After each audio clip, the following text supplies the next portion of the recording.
Introduction to homeostasis. हमारी body में बहुत सारे वेरिएबल्स प्रेजेंट होते हैं, जैसे कि ब्लड शुगर चेंज होती रहती है, फ्लूइड का बैलेंस है, अप डाउन जाता है, बॉडी का टेम्परेचर बढ़ता है कम होता है, ऑक्सीजन लेवल हो गया, ब्लड प्रेशर हो गया और पीएच की रेंज हो गई। ये वेरिएबल्स जो हैं वो कुछ रेंज तक हो सकते हैं।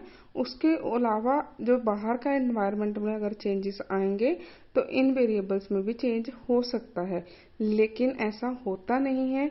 क्योंकि हमारी बॉडी के अंदर जो वेरिएबल चेंजेस आते हैं वो इंटरनल इन्वायरमेंटल चेंजेस हैं, और उन इंटरनल इन्वायरमेंटल चेंजेस जो हैं उनको मेंटेन करने के लिए एक प्रोसेस फॉलो आउट होता है, that is called the homeostasis.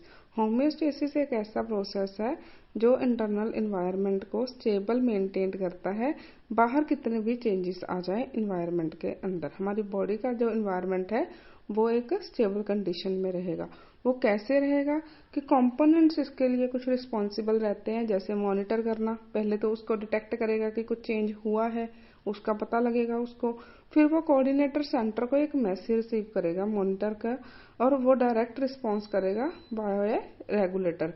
अब रेगुलेटर वो रिस्पॉन्स जो आया है उसको कोऑर्डिनेटर सेंटर के साथ मिलकर इनिशिएट कर देगा, और जैसे ही वो रिस्पॉन्स इनिशिएट करेगा तो हमारे ब्रेन का जो पार्ट है हाइपोथैलेमस वो एकदम से एक्टिवेट हो जाएगा और वो कोऑर्डिनेटर सेंटर का रोल प्ले करेगा, जो मॉनिटर से मैसेज रिसीव करेगा और इनिशिएट कर देगा, जहाँ हार्मोनल रिस्पॉन्स करेगा, जहाँ फिर नर्वस रिस्पॉन्स जो भी उसको लगेगा वो अपना इनिशिएट कर देगा। हाइपोथैलेमस हमारे ब्रेन का ही एक छोटा सा पार्ट होता है, वो आप डायग्राम में देख भी सकते हो कि कहाँ पर प्रेजेंट है, एक बार माइंड को रिवाइज करने के लिए। उसके बाद क्या होगा, डायनामिक इक्विलिब्रियम।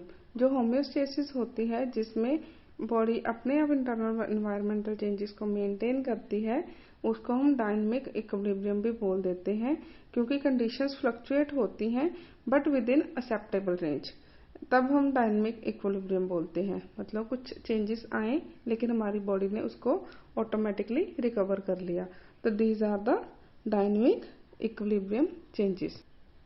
ये चेंजेस जो हैं वो फॉर एग्जांपल समझने के लिए हम ब्लड प्रेशर की एग्जांपल भी ले सकते हैं। और डायनामिक इक्विलिब्रियम मेंटेन कैसे होता है, एक्चुअली फीडबैक सिस्टम में दो तरह का रोल प्ले होता है। एक नेगेटिव फीडबैक सिस्टम पीछे से काम कर रहा होता है और एक पॉजिटिव फीडबैक सिस्टम काम कर रहा होता है।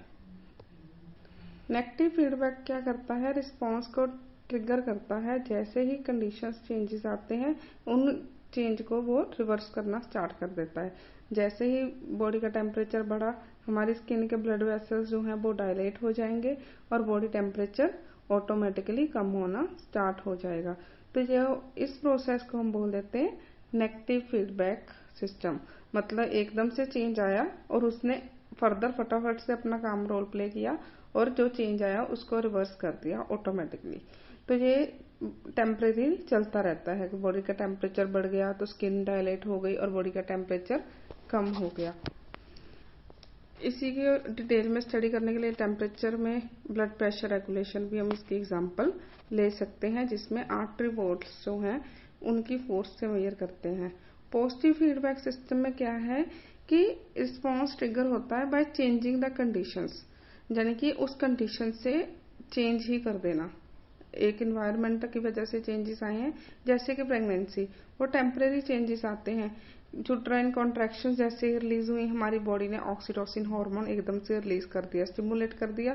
तभी जब ऑक्सीटोसिन बढ़ जाएगा तभी बेबी मूव करना शुरू कर जाता है सर्विक्स की तरह।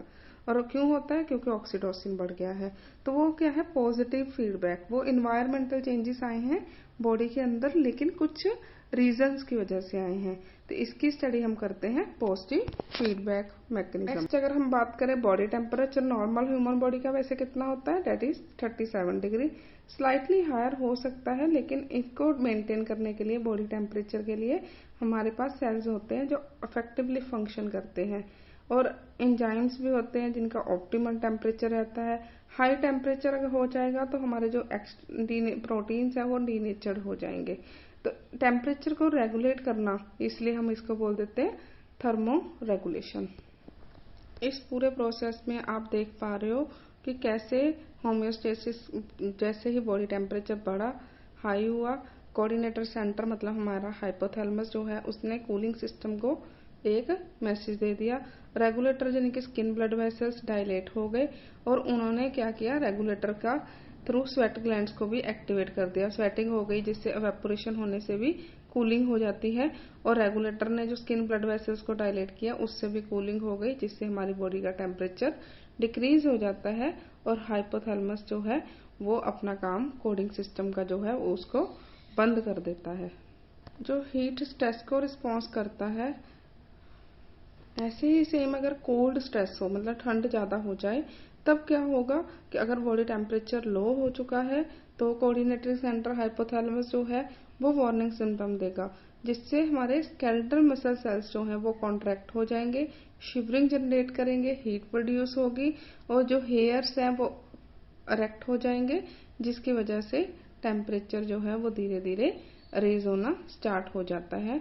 इसमें जो है नॉर्मल रेंज आने में टाइम लगता है लेकिन आ जाता है। क्यों? क्योंकि हेयर फॉलिकल्स भी कॉन्ट्रैक्ट हो रहे हैं, स्केलेटल मसल्स भी कॉन्ट्रैक्ट हो रहे हैं और स्किन की ब्लड वेसल्स भी कॉन्स्ट्रिक्ट हो जाती हैं।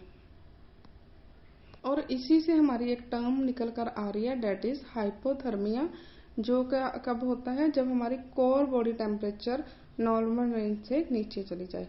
मतलब एक टेम्परेचर के फिक्स है, अगर उससे नीचे चला जाएगा तो पेशेंट जो है उसको कोमा भी हो सकता है पर्सन को, और उसकी डेथ भी हो सकती है। उसके लिए हम टर्मिनोलॉजी यूज करते हैं हाइपोथर्मिया। ऐसी और डिटेल वीडियोस के लिए चैनल को लाइक, शेयर एंड सब्सक्राइब जरूर करें। Thank you.